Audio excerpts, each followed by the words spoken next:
Welcome back to Brothers in Boots. My name is Mike. My name is Jeff. And today we will be talking about what to expect with your boots at specific price points. Not so much specific as like every $50, but between, 300 and below, 500 and below, 1,000 and below, 1,500 and below, so on and so forth. What should you expect from your boots? What's your level of quality control? What's your level of quality in terms of like stitches? It's TPI, just the general expectations of, I got this pair of boots. It has this defect. I paid $700 for them. Is this okay? This is meant to help with that and be kind of a bit of a guiding light from that aspect, because this is, especially with the PNW Uncensored group, is something we see quite a bit where they'll post a brand new pair of boots they got with a defect on it, and you'll see 27,000 different responses in the comments of, oh, that's acceptable. It's work boots. Stop being a pussy. Or, hey, you spent $800 for those. That's a fucking problem. And there's a lot to this. So we're going to kind of unpack it in an organic way, and not make this too harpy, but get into, do all your line stitches need to be perfect at $700? Is that a real thing? Is it not a real thing? And we're going to get into that. Because the answer is maybe, is the real reality. There are certain conditions on if it should be or not. But let's start with Jeff. What are you drinking? Mine is Wild Turkey American Spirit. 15-year age stated. It is one of the very, very few bottles and bonds that Wild Turkey has done. That's 100 proof instead of their typical 101. Great pour. One of the second to last one where it would actually sit on the shelf for about a year because of its limited edition higher pricing right before everything started disappearing, even if it wasn't worth it.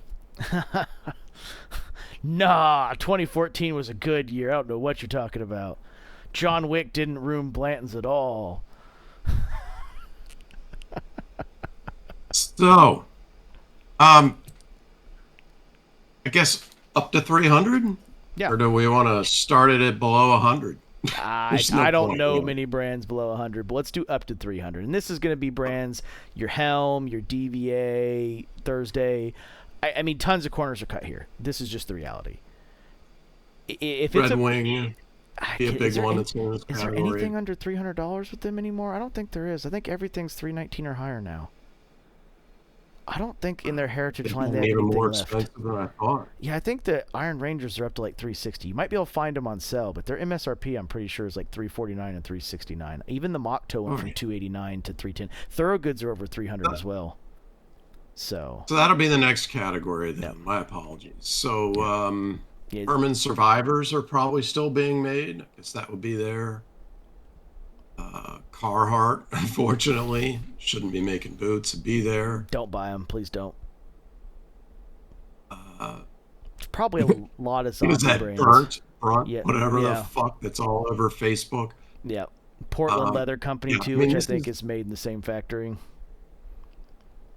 This is shit brands. This is brands that aren't making their own stuff. This is, I guess, I think Carolina's below 300, or you think that's above the 300 with the others? It might be over 300 now. If not, it's real close. It's at like 289. All of those, because Thorogood used to be around 269. All of those have bumped up in price. The only brand that's not doing what's essentially white label manufacturing, and for those of you that don't know, white label manufacturing is where you take a very limited idea on what you want to a factory that's already producing something like it, and they put your label on it and make it for you.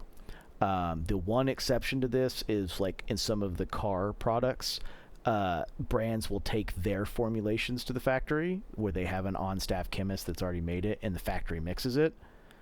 That's the one exception here, but it's still white label manufacturing because short of generally minimal to sometimes a formula, the input is mostly done with the factory itself. They've made you a couple prototypes. You've chosen one. They put your label on it. It's known as white label manufacturing. The brand Carmina does this a ton. Carmina is their house brand. They make brands for a ton of other people. The only one exception here is Thursday now does own their own factory in Mexico. The most popular boot brand in the world that sells the most boots at the price point they sell them at, which is 100% true. They have a factory now. 2 years ago, they did not. So, and some of the boots you're buying might still be the previous ones. And the whole reason them getting out of it was because the white label manufacturers were cheating. They were getting boots that were not being made up to specification. They had to start cutting one pair of boots in each shipment at random in half to make sure they were using the parts they said they were using. Dickies probably has their name on a pair of boots. Yep, I don't doubt that. But we're bottom of the barrel. I mean, we're just listing all the cheapest stuff we can.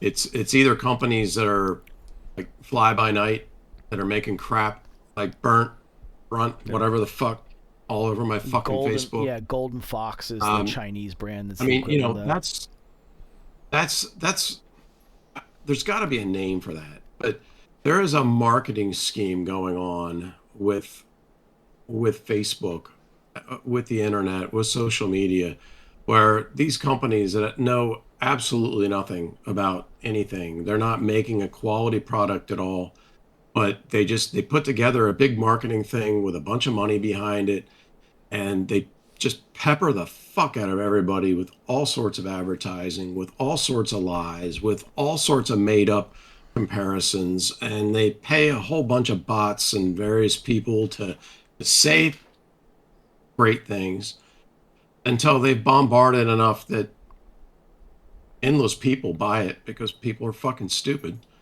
And by the time everybody realizes it's shit, they've closed their doors, they've made millions, and they've moved on to something else. Yep. It's a real thing. Yeah, 100%. Since Instagram's a part of Facebook, you see that stuff all over Instagram too. It's ad campaigns. It's using white label manufacturing in the way that it was never meant to be done. The original purpose of white label manufacturing was for a good example of this. Harley has used it for over 50 years. Obviously, Harley doesn't make their own riding jackets and helmets and stuff. They contract other companies out to do it. That's white label manufacturing.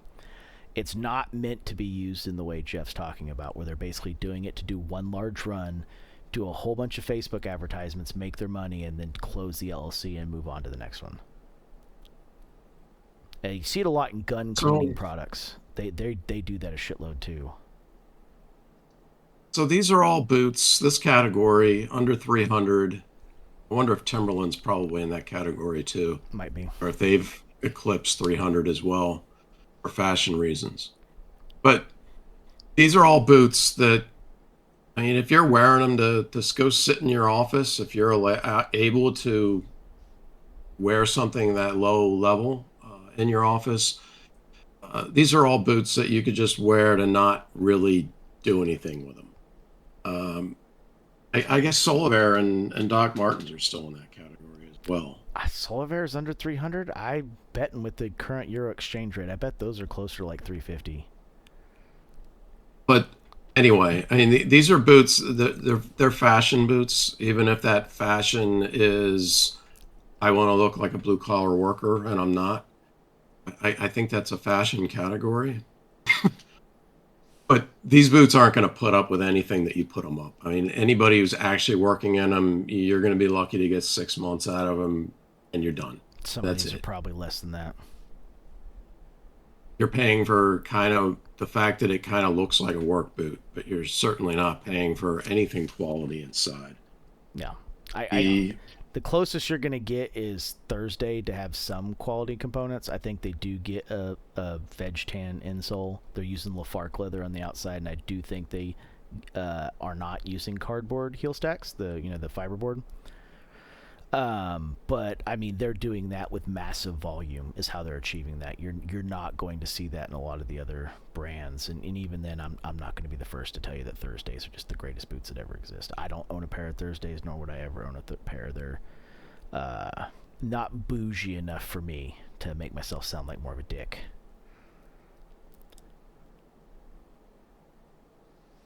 And we got what, 300 to 500? Yeah, 300, 500, 300 to 600. This is going to be a lot of the stuff that people know. This is going to be like your Truman. This is going to be Red Wing. You're going to see Thorogood, Danner, Red Wing, Danner, Chippewa. You're going to see Carolina most likely in here, especially on some of their models that are a little bit more work specialized with extra safety features in them. You're going to see Wolverine. yeah, especially their Wolverine Heritage line, the 1,000 miles right around 360. So you're going to see Wolverine in there. You're going to see Parkhurst, Oak Street Bootmakers. I think I mentioned Truman already. And you're also going to see some of White's lines, like the Perry. The Perry would fall into this category. So you Not a real pair of whites, but yes. yeah. Well, I mean, It would be in there. you got the JK 300, that weird fucking boot too with no midsole. So there are going to be a couple things. Well, I say that Frank's Patriots in this category too, technically. So you are going to start seeing some real boots in this range. In this category, you're going to see quite a range of what you should be expecting to get out of a boot. You're a lot of what I guess it's going to be kind of two categories within that category, and one of them is going to be the stuff that's still coming out of a factory. So it is a larger company. They are making much larger amounts, much larger quantities. It is coming out of a factory. You got a lot of controls. You should expect a certain amount of perfection out of it. You should be opening that box of boots and expecting it to look exactly like the next pair. Okay, they should all look exactly the same. They should all be free of errors. They were all made by a machine with certain tolerances. Some of them are going to have slightly better leather. Some of them are going to have slightly better footbeds, but they're made by a machine, and you can expect perfection from that machine because it's made with those tolerances to do so. Yep. It's still going to be. And then the other category within this price point would be you are starting to get into this stuff that's a little bit more closer to MTO, stuff that actually is made by actual hands, that's a little bit less automated from a smaller company, which would be the Whites, which would be the Franks, the Truman or machine Truman. lasted, That's what I was thinking of. The Franks. Yeah, they are all still hand stitched and whatnot. They're still stitched by a person with a sewing machine. It's not through like a factory machine. This category is indicative. And I guess the Drews. Drews Mexican line. Yeah, the Drews made in Mexico. I forgot. I think some of the Drews. I think some of their higher end Drews that have a couple compromises that are made by Whites might fall into this, like the very top end of that, just under 600 too. But there's two big things you're going to see in this category. Number one, most of these will have one large compromise. Like unlike the first we talked about, which will have several major compromises, there'll be usually one large compromise to get under that $600. That's going to be building it in another country. That's going to be doing, in the White's Perry case, using a Goodyear welted method where it's machine lasted, Goodyear welted, versus hand lasted stitch down. You're going to see like companies like Truman that aren't going to offer as many MTO options to make the factory more profitable. You're going to see like Parkhurst that's made in Spain. There's going to be a couple of brands that fall into this. You're going to see a little bit more Spain made. There's a Colombian brand called Bourbon that does pretty good work, that's steadily getting better and better, that's made in Colombia. You're going to see some made in Brazil at this range. So sacrificing for not American labor is one of the compromises a lot of these companies are going to do at this price point. And then if that's not an option, so for example, like Oak Street Bootmakers and Truman, those are both made in America. Those are going to be ones that other things are going to happen, like they're going to use a Goodyear welt machine versus hand lasted. They're going to limit the number of things that they run or keep the customizations on such a small list that they can almost have a ready-to-wear lineup, or maybe they are a ready-to-wear brand entirely. Oak Street, as far as I'm aware, I don't see them doing lots of customizations, but Truman does open MTO runs, even though most of their stuff is ready to wear. So you're going to expect, stitches. Your stitches aren't going to be perfect here. Like, you're going to see some stuff that's not 100% perfect, but like your welt joins should be. Well, some of them are going to be. Yeah, some are going to be close. Like I said, we've got a subcategory here. We got two categories. So I mean, the stuff that's more handmade, even if it's not made in the best areas by the highest paid workers, But the stuff that's still made by hand instead of a machine that we mentioned, that was like 3 or 4 of them, which is like the Whites, the Drew's Mexican line, the Frank's Patriot, I guess Truman the and Oak Street are both sold Truman would by fit into that regular category. workers. Yep. You know, those are boots where you can't expect perfection because they're being made by hand. And what you're paying for is not perfection. What you're paying for is them trying to get you the absolute best product in your hand for the absolute best price. And you should expect it to be less than perfect. And you should almost wonder if something's wrong if it is perfect. I guess I could put it that way. Yeah, yeah, because I mean, it shouldn't be. I mean, you shouldn't expect it to be. yep. The welt joins will be visible, but they shouldn't be too visible. Like, you shouldn't be missing any lines of stitches. Maybe a stitch line might be a little wonky, but like it shouldn't like veer rapidly off and leave like a 3 millimeter gap or an 1/8 inch gap anywhere. The boot shouldn't be kissed by the sander anywhere on the uppers, which does happen more often than with a lot of these brands than you think. Even once we get in the under 1,000, you're going to hear that actually happens too. I mean, they shouldn't be getting any edge stain on the uppers, but like you can't take a flat edge like a square and get perfect perpendicular stitch lines. Like it's not going to happen. Your toe caps might be a slight off, like more than a 1/16 to an 1/8 of an inch, too much, but like could they be a 64th off? Yeah. These are going to be some differences here, but nothing The other egregious. the other half of this, which is a vast majority of the boots in this price range, you actually can expect Yep. perfection. You're paying a high price tag, and you should expect perfection as far as looks. I mean, it's the best materials, but you can expect perfection. And this is, we're going to refer back to this when we talk about the next price. Excuse me, when we talk about the next price range. But this is that price range where you can look at that high price tag or relatively high price tag and say, I expect perfection. I expect quite a bit for what I'm paying because it is a very controlled factory environment. It's dialed in. Well, other things that you can't get, you're going to have, it's going to be much more limited in widths. If there's widths available at all. If they're available at all. I mean, you're probably going to get double E on some, a few, not many, but they're going to bump you up to a larger size if you need a larger width. And you're going to think that that's okay because that's the way most people do think with their boots. That's why most Americans don't think they've got wide feet because they've just been conditioned to go up an extra width. You got a shoe salesman, you got an Al Bundy that's trying to make a sale, and you might be a 10E, and he's gonna put you in a 10D, and it's not gonna fit. And you're gonna tell him this boot is too narrow for me. It's not fitting right. They're gonna go back and they're gonna get a 10.5D or even 11D, and they're gonna bring it out.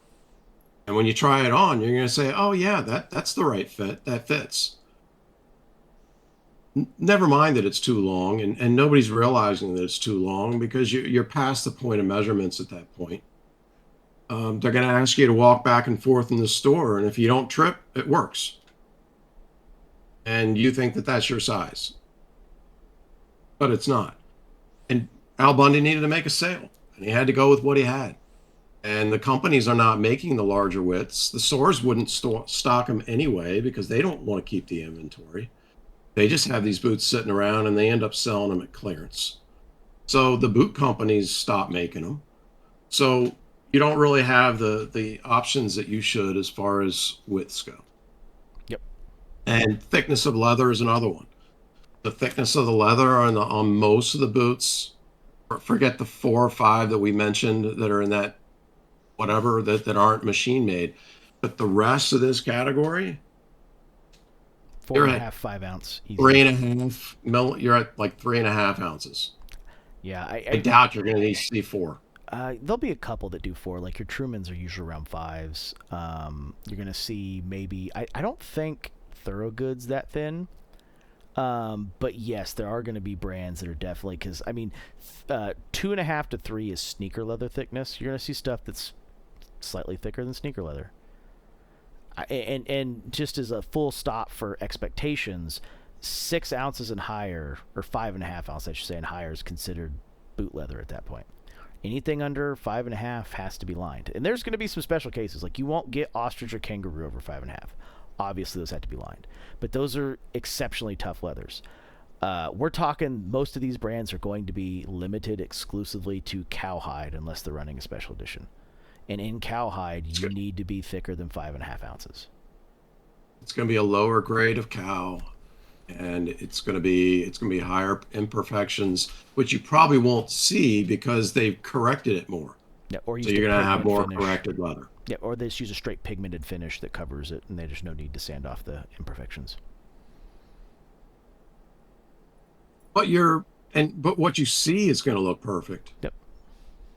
What you can see, it's more the problem in that area is more what you know, and the amount of time that it's actually going to last for you.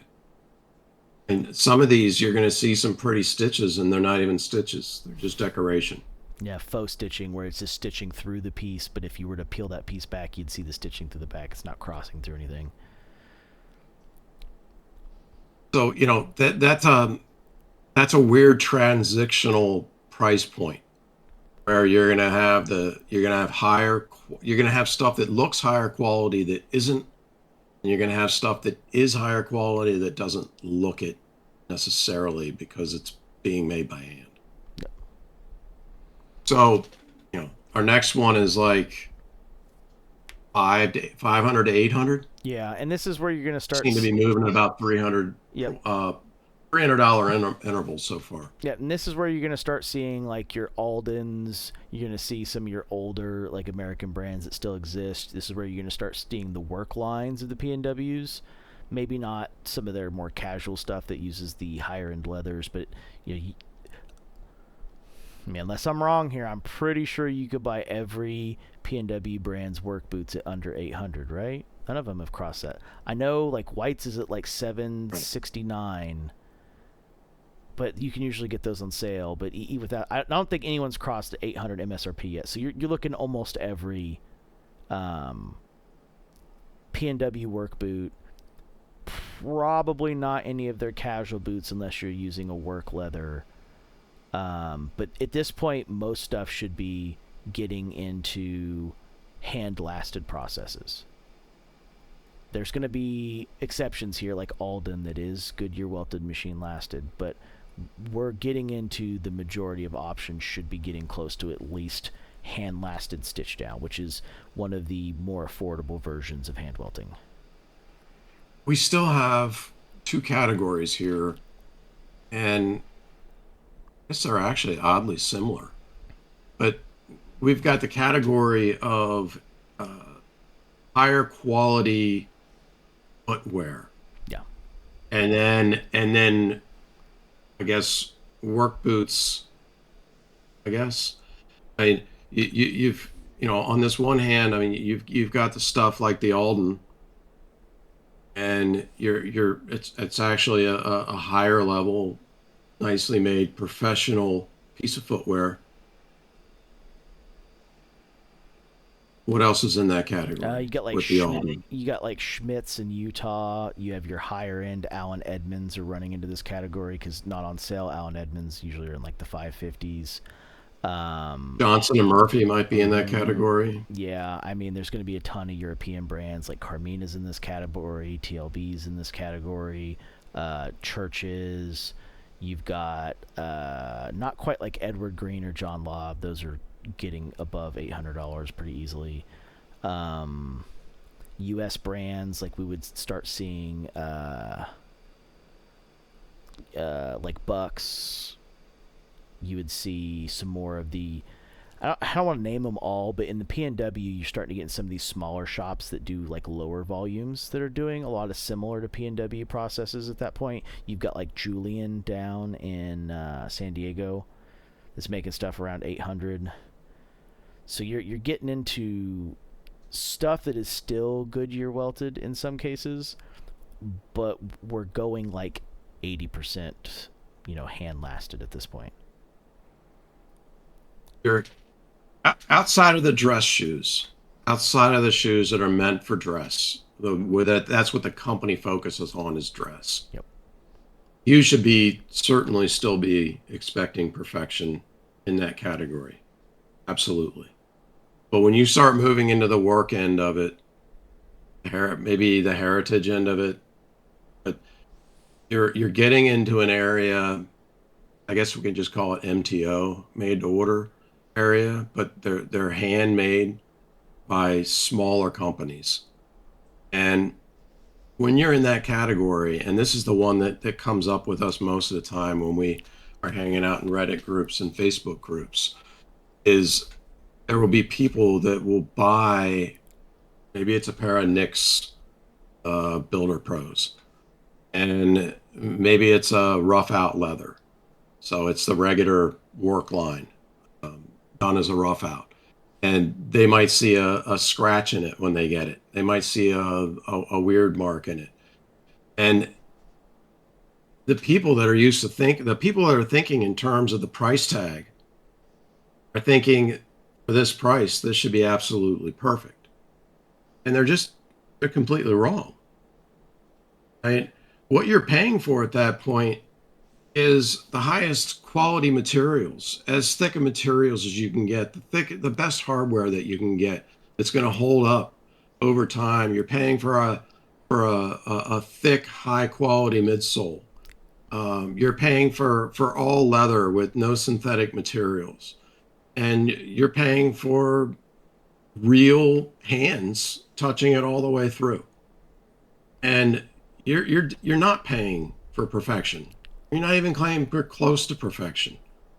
You're seeing a company that is trying to give you the best materials that they possibly can, the lowest price that they possibly can, and doing it all by hand with human error. And I mean that's what it is. That's what you're paying for. It's certainly not perfection. Yeah, and most of And these it's processes couldn't be done by machine anyway. We're getting to materials now that are just getting too thick for that. so we move into the next category, which is still going to fit some of these boots. So these MTOs that we were just talking about are still going to be in this category. But we move into the category of what do we want to say, 800 to 1100. Yeah, 800 to 1100, 800 to 1000. I'd say probably even at this point anything under 1500 realistically. Uh, we're moving into a category at that point where some of these same makers are trying to make a more refined product, something that looks a little bit more dressy, but it's still casual.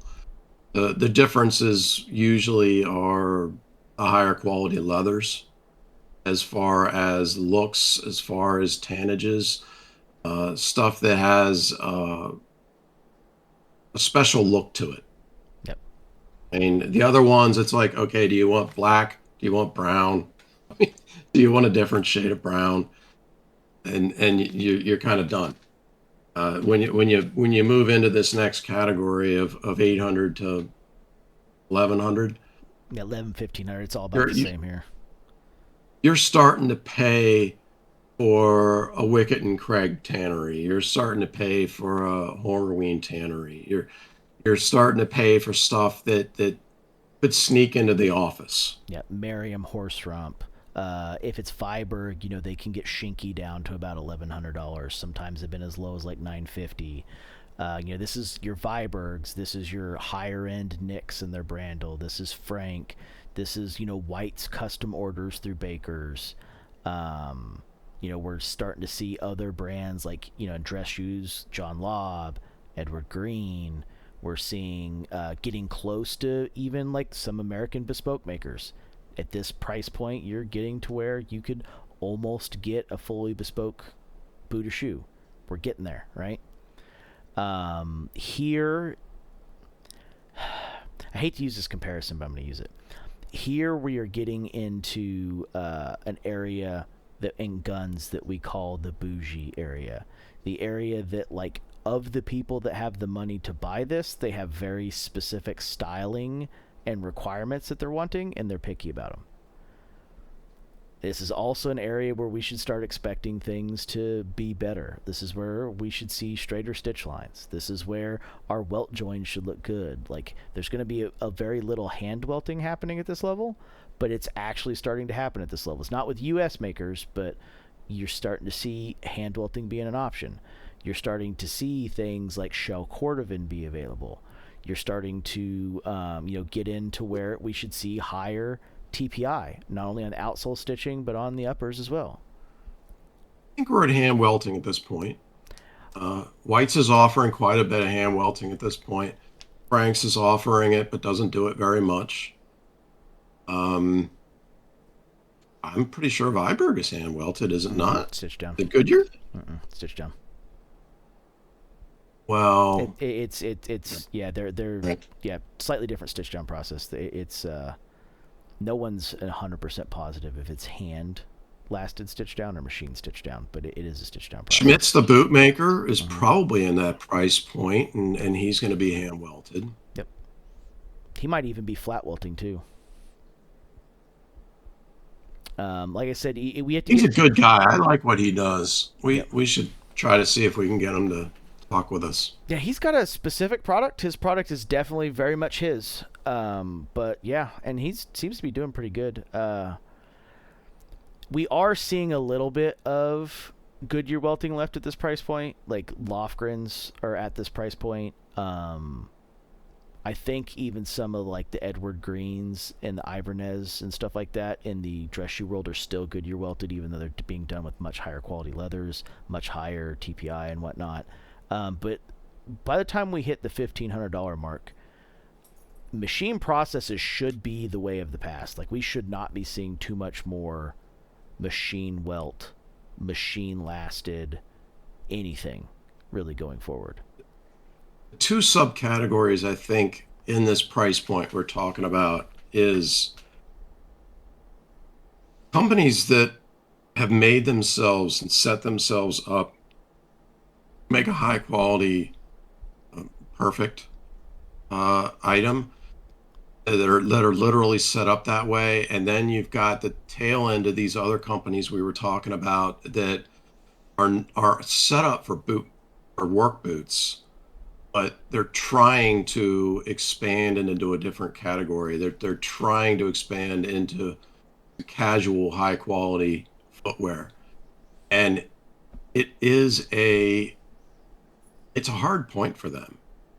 And the safe thing for them to do would be to say, we've always made work boots, and work boots is what we make, and we're going to stick with work boots and stick with work leather. And we're sorry if you want our boots in something higher quality, but that's just not the company we are.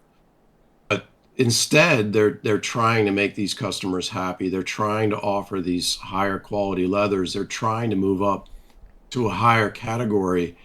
And the problem there is that for that extra money, getting you from maybe a $700 boot to maybe a $900 boot, what you're actually paying for there is the leather. The leather costs that much more. Yep. Almost. And so, you've got a work boot company who's charging you pretty much enough extra to offer you a high quality leather, the top-notch, high tannery leather. But they're still being made by hands that have been making work boots for the last 40 years. And they do everything they can to make it perfect. And they try a lot harder on these higher quality hides as they go through, but they're still a work boot company. There are still imperfections. Yeah, their And machines aren't that's perfect. the one that's really hard to swallow. And it's the one where you have to start feeling bad for some people when it goes through and worry about how the company is going to respond to it. because they almost lose money when they take care of you as a customer at that point. So Yeah, they do, because there's a lot of practices they follow where, a lot of the work boot companies try to make your boot out of a single side, right? Or at least the same bend. They try not to mix bends because then you get some color differences and consistency differences that you don't want, like your heel counter cover to be a slightly different shade of blue than the rest of the boot. Nobody wants that. Nor do they want the company going and grabbing little Obanoffs and trying to like darken it up to make it match or anything either. So when they do have to remake a boot due to a mistake, because keep in mind their machines are tuned for, Seidel leathers. To give you guys an idea of the price difference, right? A Seidel side as an individual, you can go buy usually around $115 to $121 for their 8-ounce work leather, which is just their oil tanned leather. Go get oil tanned black. If you want a Wicket and Craig side in black, it'll cost you between $275 and $300 depending on how it's finished. It's almost 3 times the price. And by finished, I mean the rough outside finished. So that's where a lot of this is coming from. And unfortunately, especially when we're talking 10-inch boots, you're only making 2, maybe 3 boots per side, depending on the length and width of the boots you're cutting. Because once again, they're not changing their process for these different leathers. So in some of their patterns, there is a decent amount of waste that gets cut off, which is fine for, because keep in mind, they're, as individuals, we can buy it for $115. Obviously, they're getting a better volume price. What that is, I don't know, but I guarantee you it's better than $115. Because I know I can buy 5 and get a 5% discount, but that they're not changing the process for these new leathers, so there's waste. So like for example, say you mailed, I don't know, I this probably can't happen, but say you mailed white shell cordovan, right? And they've made some shell cordovan boots in the past. They're not going to use this shell cordovan pattern that maximizes shell cordovan because someone made that pattern. They're going to use the same pattern they just used for the last pair of smoke jumpers, which means you might cut off $110 in shell cordovan in a trimming step. And there's not much that can be done about that versus a bootmaker that's more versed in the I'm going to call it the casual world. In the casual world, that has patterns designed more for maximizing leather consumption. Because going back to my gun reference, like we're getting into like what they call the bougie period. In this case, for handguns, it'd be 2011s. People want 2011s with cool, like Instagram futuristic styles, but the people who have the money to spend more than $5,000 on a 2011, which is what a good 2011 costs, are not the people who want the futuristic styles. They're old guys over the age of 50 that want it to still look like the, God's Caliber, John Moses Browning's 1911. They don't want the futuristic one that's got the front that looks like a fucking meat tenderizer. It could be a secondary weapon. Because guess what? The guy who just spent $9,000 on that Infinity Bone Crusher that has that front cut into it doesn't care about it being a fucking secondary weapon when he runs out of bullets. He's going to have something else on him because he doesn't want to smash a dude in the face with his fucking $9,000 Infinity and then it never cycle again. It's just not how this works. And it's the same thing with these boots. It's you're hitting a category where there's an expectation that the work boot makers can't 100% meet. And that's just something that's got to be understood. the margins are another thing, which I mean, I mentioned the price of the leathers go up, but these guys don't even have the margins, period. You don't, if you think that just because you're seeing a high price tag that somebody's making a bunch of bank and making a bunch of money, it's not the case. I mean, you're paying skilled workers lots of money per hour to work on these boots instead of a machine that's working for nothing. They're not making as much money on a $700 work boot as Red Wing is making for a $300 mock toe for somebody to destroy in a year. And Red Wing's probably making 3 or 4 times more money, maybe more than that. They are making bank on those boots. These guys aren't making bank on them. Their margins are next to nothing on it.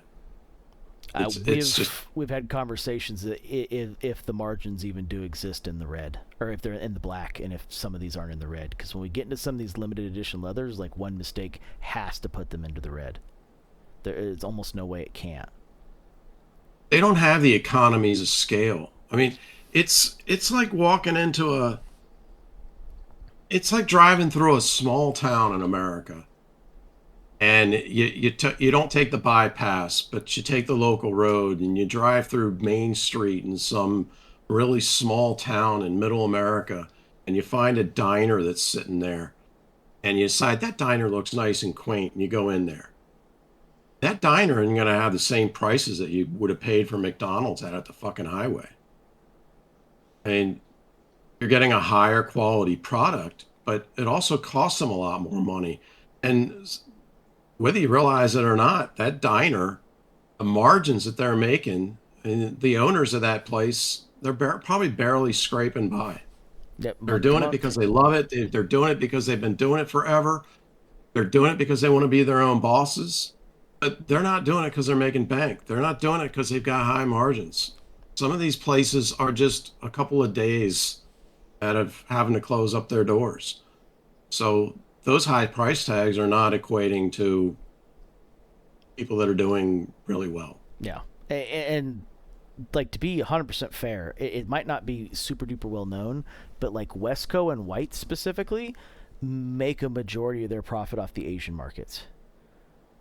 They're not making like there's a reason their lack of care for the U.S. customers is kind of the way it is. It's because they're selling those boots in the Asian markets for double the price what they're selling in America, and they're selling all day long. Well, there is perfection at this price point. Uh, Viberg offers perfection, but you might still not be getting their interesting leathers at this point. The best leather you might be getting out of them is a CXL at this point. You're not getting the most premium things that they offer until you move up to the next price point. That's gonna be the 11 to like $1,500 range. But you are getting a very high quality, detailed piece of footwear.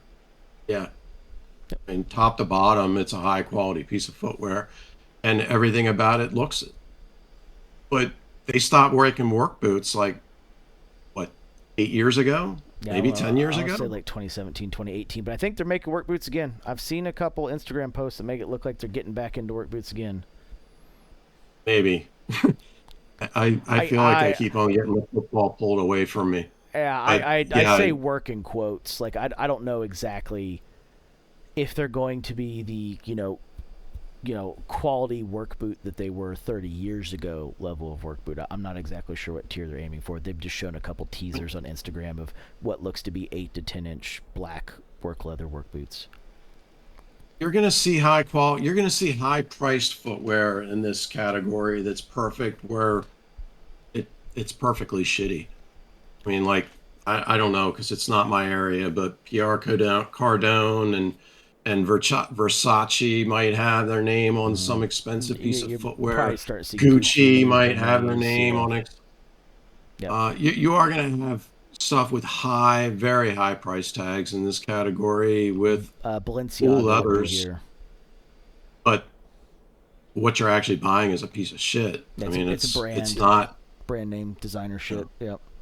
I mean, and we're kind of ignoring that a little bit on purpose, but you do start running into designer brands at this point, and that's not to say that the footwear world doesn't have designer brands. I mentioned two earlier. Inverness and Edward Green are kind of designer brands in the dress shoe footwear world. I don't want to compare John Lobb to him because even though John Lobb has ready to wear, I mean John Lobb is still a very bespoke shop in John Lobb, London. But I mean you do see high quality stuff here in the footwear world, but you're also starting to see the injection of designer name brand things here too. I mean, in boots, I don't think you're seeing too much of it at this point, but we are getting to the point where you can start seeing some designer brands enter the boot world. Like there will be over $1,100. You'll start to see like Gucci boots, Balenciaga boots, Hermes boots. Like there will be stuff that is getting into that kind of dress boot realm, but we're getting to that point.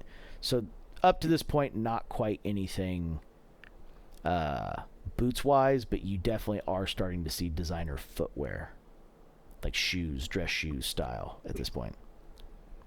We did skip over the Indonesians. Yeah. So the Indonesians, once again, there's a sacrifice being made here, right? The Indonesians are almost giving you a boot with $100 added to the cost of the leather, because that's the most expensive thing, is for them to import the leather to Indonesia. They have a couple big leather distributors there that bring it in by the pallet load, and stuff gets made. So for a lot of what you're paying for, you were basically reimbursing the cost of the leather. Obviously, the Brazilian veg tan is not going to match up to a lot of the Mexican veg tan that we get here in America, the oak bark tan stuff there. Because there's no, for anyone that doesn't know, if you hear that you're getting oak bark tanned USA made leather, they're lying to you. Herman Oak makes veg tan with oak tannins in it, but there is no true oak bark tanned US maker left. The last one closed in 1972. Hasn't been for a long time. Most of the people that are getting them from Spain or Mexico for the United States makers. We're benefiting from exchange rate. Oh, 10 to 1 exchange rate. We're benefiting from a low cost of living, and you're paying for an awful lot of materials, awful lot of it, especially the leather is what you're paying for. And because these guys can't afford the machines, it is all handmade, which is a bonus, but they're not hand making it because they're trying to do a premium thing. They're doing it because they can't afford to buy the machine that would have done it. So it's a very different situation, but a lot of these you need to look at case by case.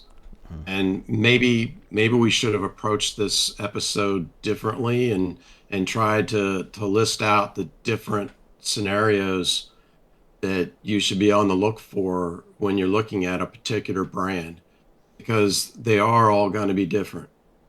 Are you paying for high quality materials or low quality materials? Are you buying for high quality hardware or low quality hardware?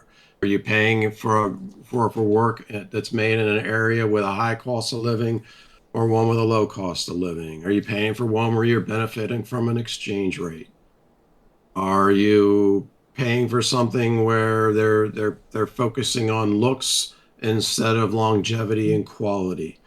Are you paying for something that's trying hard to make it to your actual foot because your feet aren't quite normal?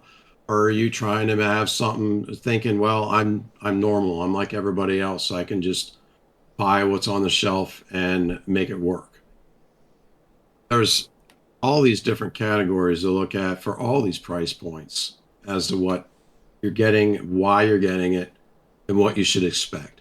Just the fact that it has a high price tag doesn't mean that you should be expecting perfection. In some of them. And in other ones, you should expect perfection because of the price tag. It's all their angle. It's all that what that company is focusing on, who they're trying to make their boots for, how tough and real and old fashioned they're trying to make it. Yep. So we were hoping as we went through these brands, we could help people adjust expectations for various brands, I guess. Yeah. Well, and the other thing too is, like, once we go over $1,100, between 11 and 1,500, basically nothing changes. You just get into what's very boutique kind of brands. But once we go over 1,500, you start seeing actual real bespoke makers. You could get a pair of bespoke cowboy boots. You can get a pair of creosotes. You can get a pair of roll clubs. You could start seeing White Clouds. Those are around the $2,100 mark. Like, you could start seeing some of these very high quality brands. The one exception to that, which we talked about in the last episode, was Dennis. Dennis from Custom Craft is doing a very bespoke handmade product at around $1,200, but Dennis is a newer maker. He's only 40 pairs in. That's what's getting you some of that price reduction. But there is a reality here, and maybe we could approach this episode differently. I like the way we approached it because I think most people equate their experience to their price point tier, and the whole point was to show that how hard that is to really do. Because as I said, I was calling it out like one concession versus multiple concessions. When I said concession, every brand does their concessions differently.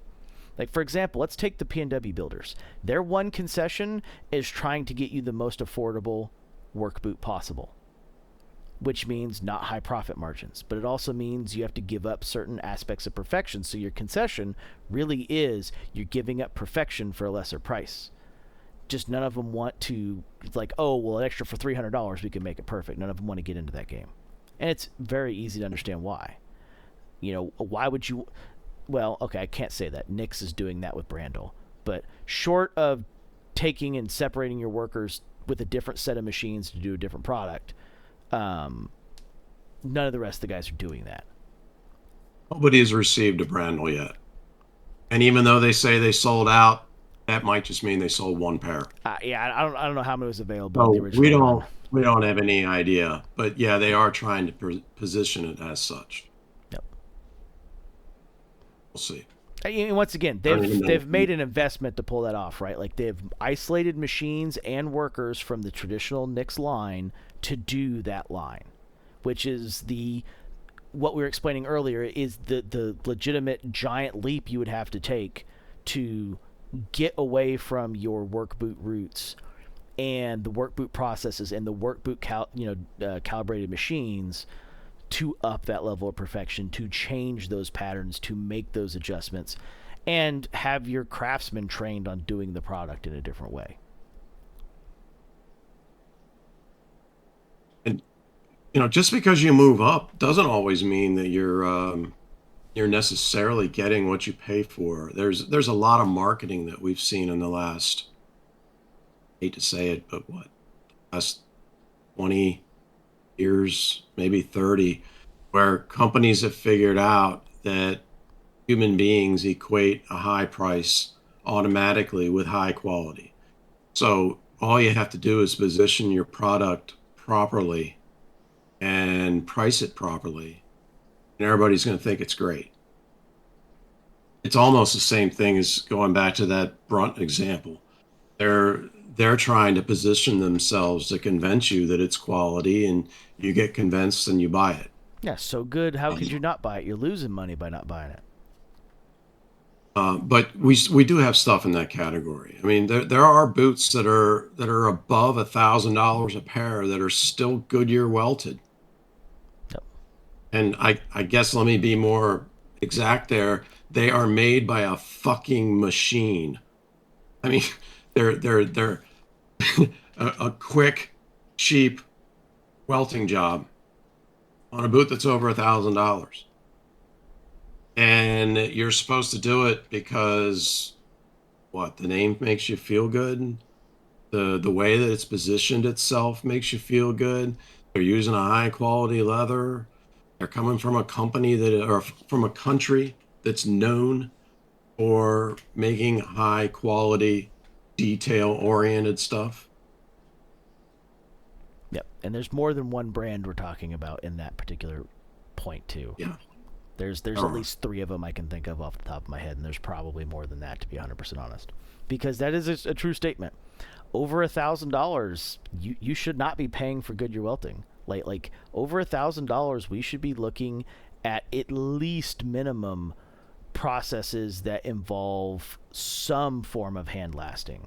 Maybe not a completely flat welt, which flat welts starting to get into real high-end hand welting, but at least a process that is welted by hand. Like a good example is the Norwegian rolled welt of the Pacific Northwest guys.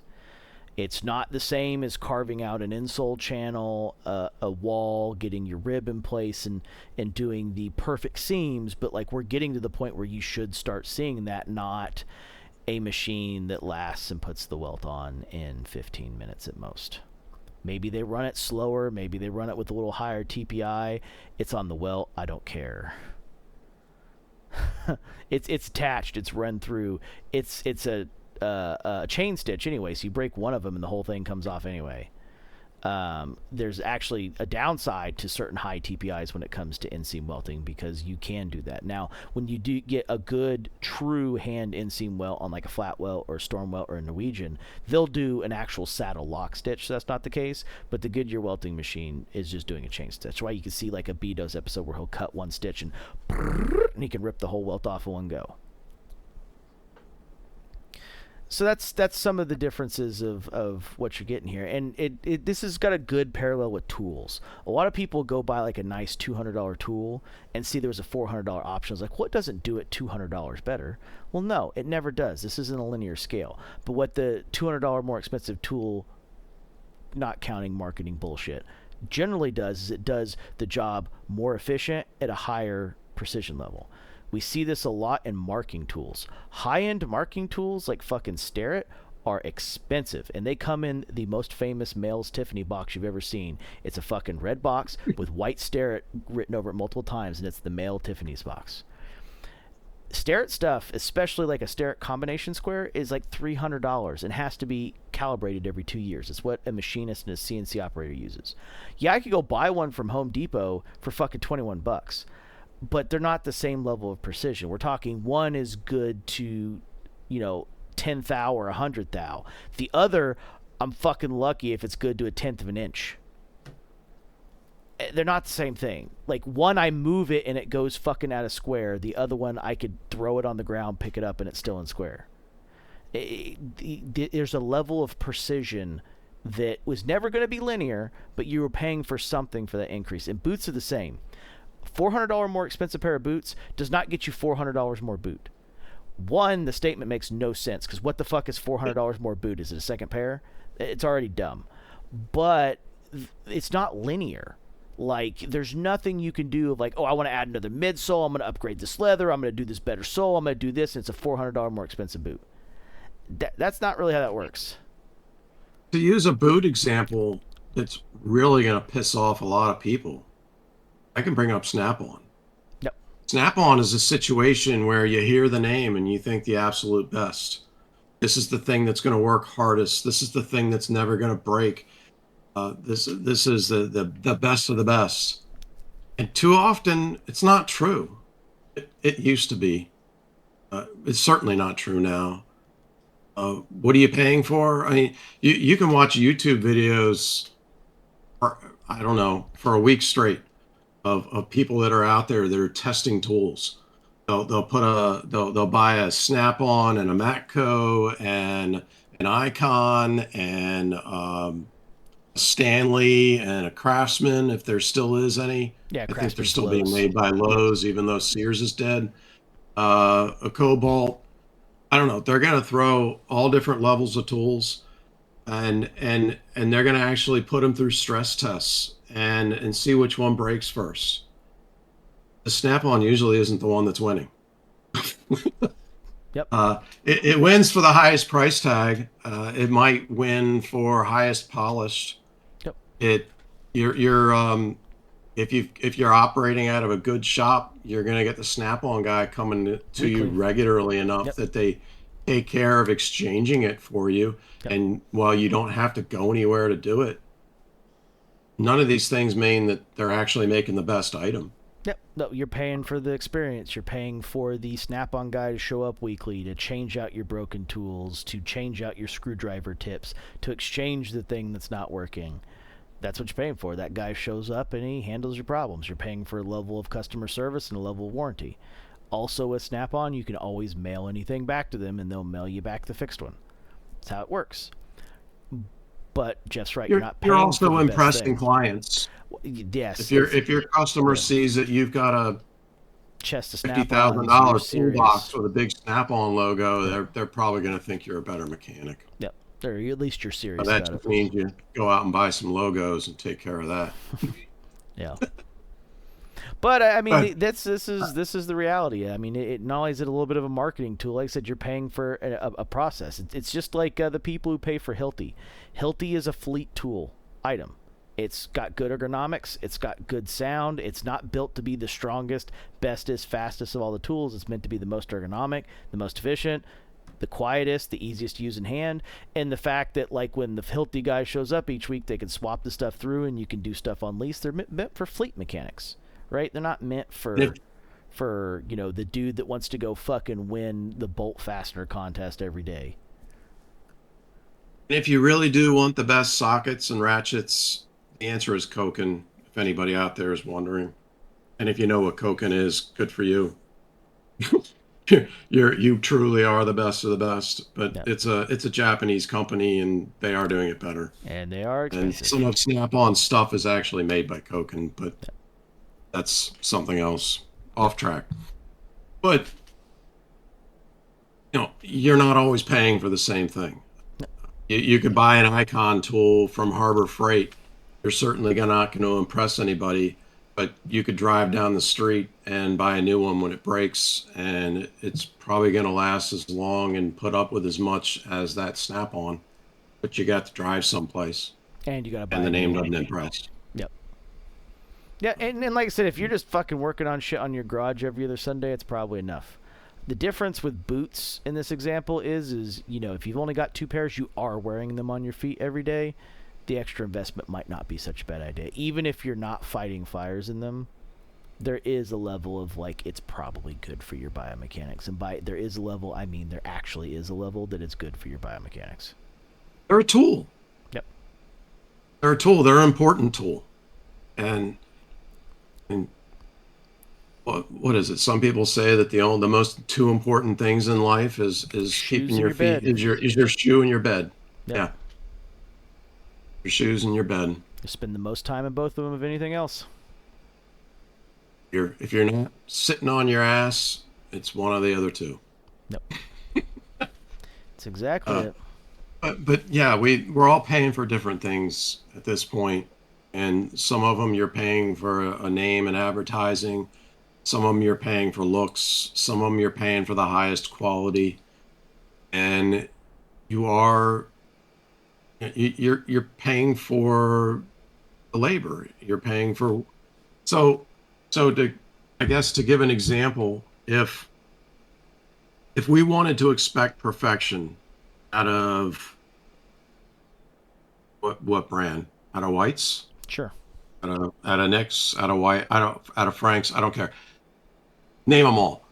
If you want to expect perfection out of any of those brands, you need to almost double the price.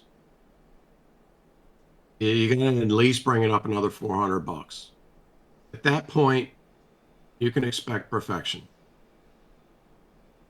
And if they wanted to market themselves, if they wanted to turn around tomorrow and market themselves towards just making the absolute best boots for anybody to wear at the office, they could bump it up $400 or $500 and retrain all their employees to slow the fuck down and make sure that everything you do is absolutely fucking perfect. They could certainly do it, but there's a price. Yep, and only one brand is tried, and that's Brandel. And we'll see if that even works out or not.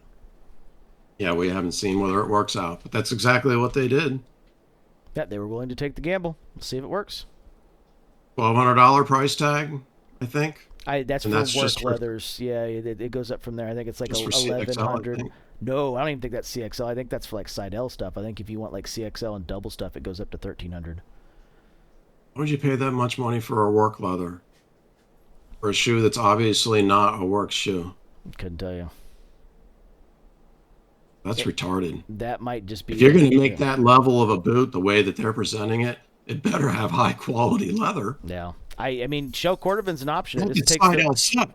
Yeah. But Seidel is what it is. It's a price point, right? Like why do the work boot brands use Seidel? Because it's the thickest 8-ounce leather they can get at sub $150. It's also one of the few tanneries that's willing to do ones that thick. A lot of tanneries don't want to do leathers that thick because they sit. I mean, that's the reality. Like, could Seidel make a $300 product? They could. On Seidel. Yeah. If Seidel, if you're listening, I do love you. You're doing great. You're getting high quality skins, and you're providing high quality tanning towards a niche, and you're doing a great job of delivering at a fair price. It's great leather. I'm not trying to bash on them, really. But it's certainly not what I want to buy and wear if I'm an accountant Oh yeah, not even close. spending all day working in an office. If I'm any type of executive, anything, that is certainly not the leather that I'm going to choose on my boots to look nice walking around some office. CXL, yeah. And there's lots of them above that. Yeah. So this Brandle at that price point, considering who's going to be wearing them, they better not be Sidell. That's just dumb. Yeah. Well, like I said, it's a $600 upcharge for shell cordovan, and I think the $200 upcharge is for double stuff and the Galoon shrunken calf. So. Anyway, it's as we can handle any individual questions for anybody who wanted to know about particular brands and what you should expect and what you shouldn't expect um, for that price point for what they're trying to make. But there's definitely gives and takes, and there's definitely priorities. And looks is some companies' priorities, and looks is the last priority for others. Yep. And all this stuff needs to be put into perspective without just thinking of a price tag. And that's 100% it. Like if you want one of the best built boots in the world, you go and get your pair of creosotes. But let me tell you, even though you can work in them and they're strong enough to work in, I don't think too many people are interested in working in their $1,875 nail shanks. Especially if, I don't know, maybe they do concrete. It's probably not their first choice. By probably, I mean it's not. They're more likely to be guys that churn and burn thorough goods because they don't want to scrape that dried concrete off their boots, or they don't get it off soon enough and it's a permanent fixture without removing grain. That's some of the reality of this. You know, why is Sidell used? Because at its price point, it is the most effective leather for the job. Like, they don't want to give you $300 a hide, oiled Latigo for your work leather. People can request it, but why would you use the $300 work leather that you're going to destroy when you can get the 110, work leather that you're also still going to destroy? Save the $190. And that's what the pricing in the whole system set up to be. Could they do a flat welt like Gabbard that's full inseam channeled? Right now, no. There's nobody trained on it. Could they train and get someone to do it? Yeah, they could. But why would you pay an extra $1,000 for that process to work in them when you're still just going to I destroy get them? it. Yeah. I do have an answer, but I don't get it. No. I we had this conversation last week, and I've had a bunch of people. I've had probably about a dozen people at various times ask me and say, "Hey, I want to buy work boots. I'm going to wear them for work, but what higher quality leather, what premium leather is good for working in?" And of course, the first question is what kind of work. And then if they say, I'm doing construction, I'm, you know, something like that, something that's real blue collar work. Maybe it's landscaping. I don't know, but it's stuff where you're really put taxing. And I'm just left thinking, God, I mean, I wouldn't want Sidell work leather. That's what I want. It's gonna have the least care. I mean, some stuff is gonna have to be conditioned way too often. Some stuff is gonna have to be protected way too often. Some stuff, no matter how much you protect it and wax it, it's not gonna do what the work leathers are gonna do. Yeah, nothing's saving you But from hydraulic fluid. Like, hydraulic fluid will destroy and stain any leather, regardless of who the manufacturer is. Mike asked why somebody would do it. I do have an answer. The reason somebody would do it is because they've gotten past the point in their life where they think that they're immortal. They've gotten to the point where they've realized that life is short, and if if you spend all of your time keeping something in a closet because it's not the right time to wear it, you're never gonna fucking wear it. And at some point, and nobody's truly gonna realize this until they get to that age point. When you get to that age point, you decide, this is my life. This is what I'm doing every day. I want to look good doing what I do every day. And if looking good means wearing higher quality leather and high quality footwear, regardless of how much I'm going to fuck it up, then that's what I'm going to do because that's my life and I don't have a choice. That, that's the answer for wearing a high quality leather on a work site. But that's a choice you have to actively make as an individual. That's not a choice any of the companies are going to set you up for right off the hop. They're going to set you up for trying to keep the price as under control as possible, because the reality is even the biggest, beefiest, strongest Pacific Northwest boot, which is considered the strongest of all work boots, there's tons of jobs that you're going to need a rebuild every other year, or at least a resole every other year. Like, they're not indestructible. You're not going to have them for 10 years.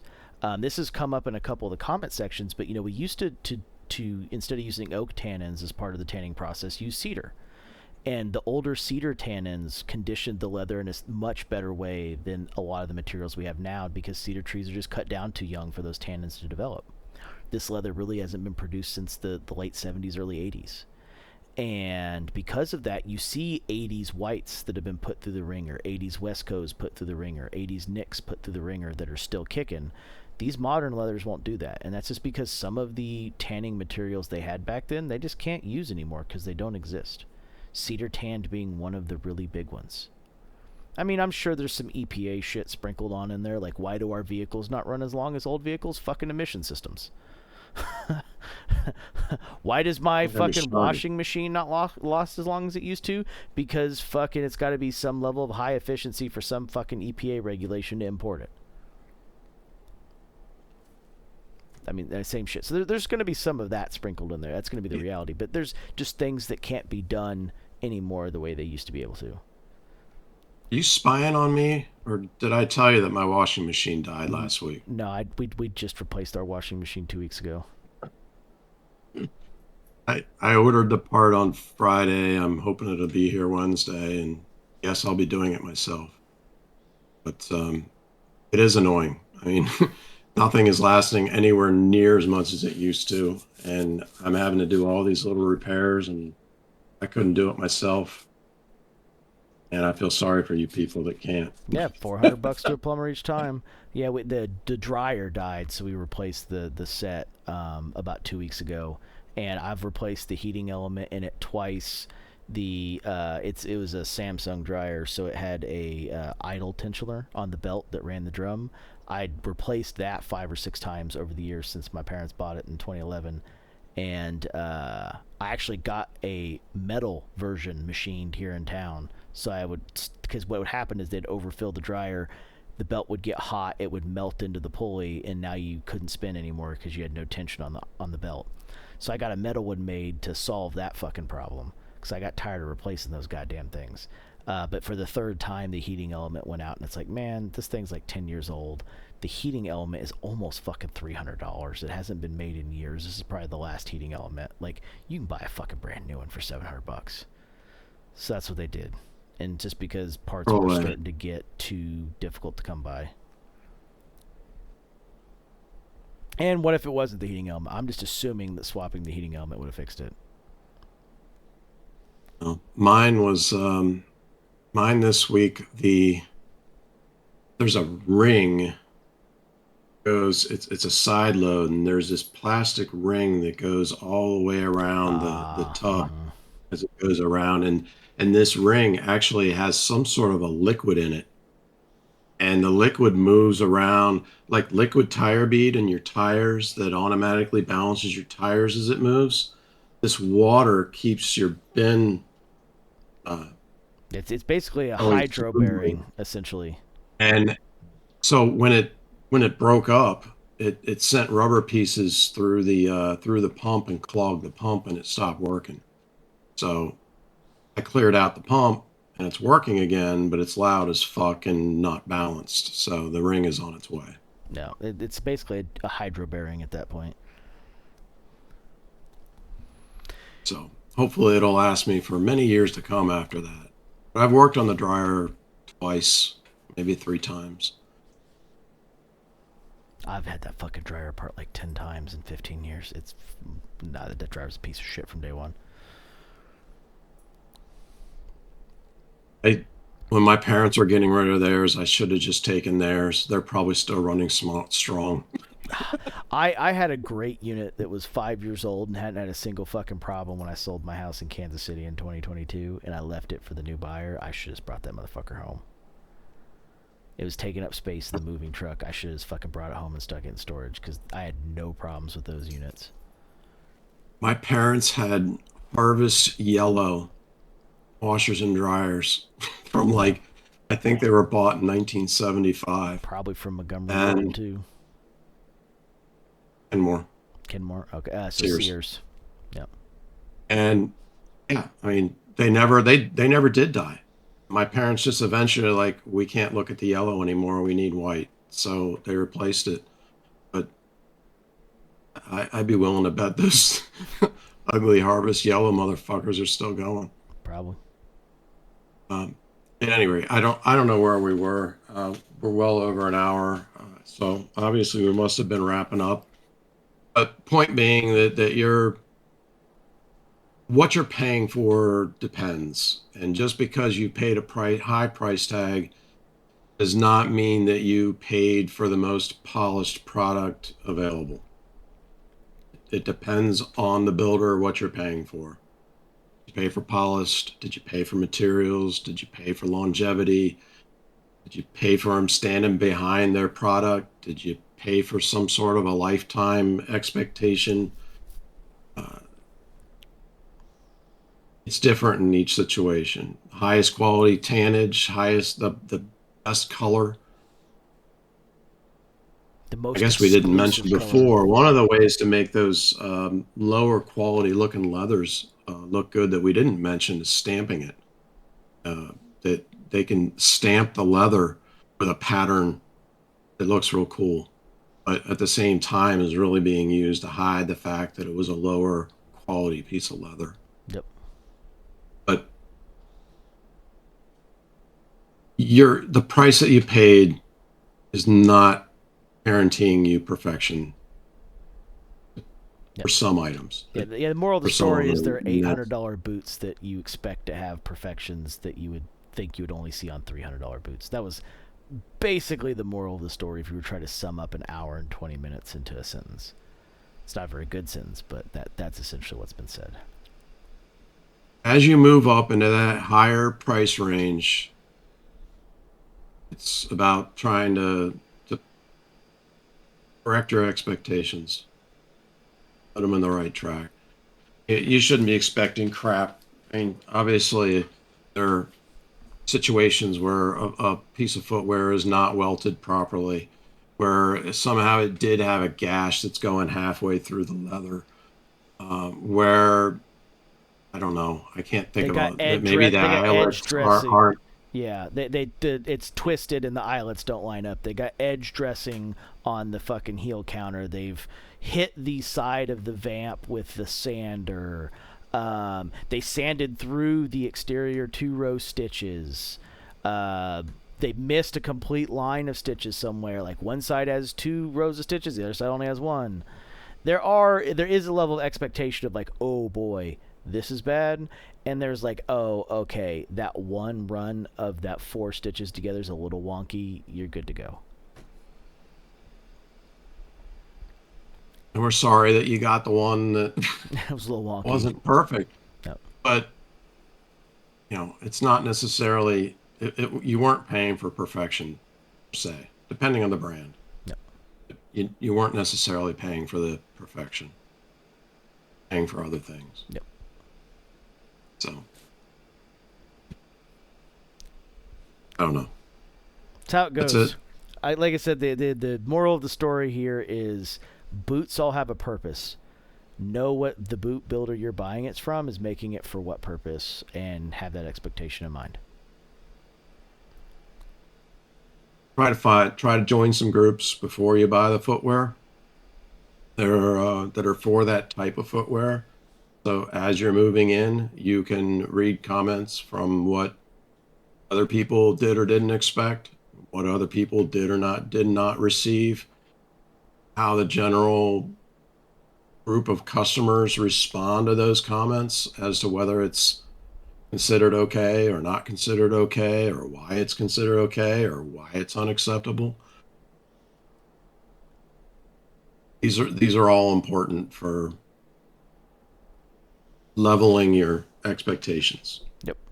And like I putting said, them into perspective. boots are built for a purpose. Whenever we buy a pair of boots, they should have a purpose in mind. And keeping that purpose in mind, each builder has a purpose. Line up the purpose. It's the way it goes. You know, every MTO option that ever existed for brands that do MTO, there's a reason the option's provided. The toe cap is not for looks. It's to have an extra piece of leather on the toe that you could wear through before you wear through your vamp. That's the purpose of a toe cap, right? They're originally made for, in this case, would be like your Iron Rangers, iron miners who drag their boots across abrasive rock, right? Every MTO is meant for something. Even though the majority of MTOs these days we use for a specific look, generally speaking. But they had original purpose in mind, and knowing what that purpose is makes sense. You mean those lineman patches have an actual purpose? Oh, absolutely they do. And it's not to add an extra color to your boots, especially the lineman flaps.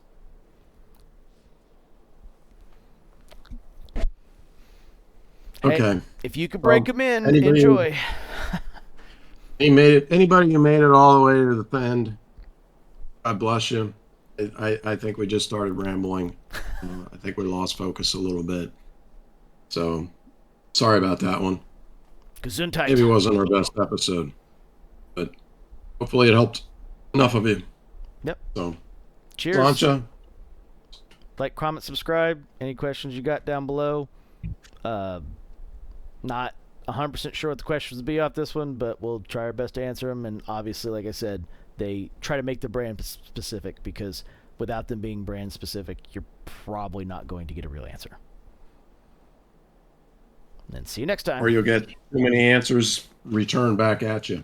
Or too many questions in response. Yeah, correct. Good night. Guten Tag. Sayonara.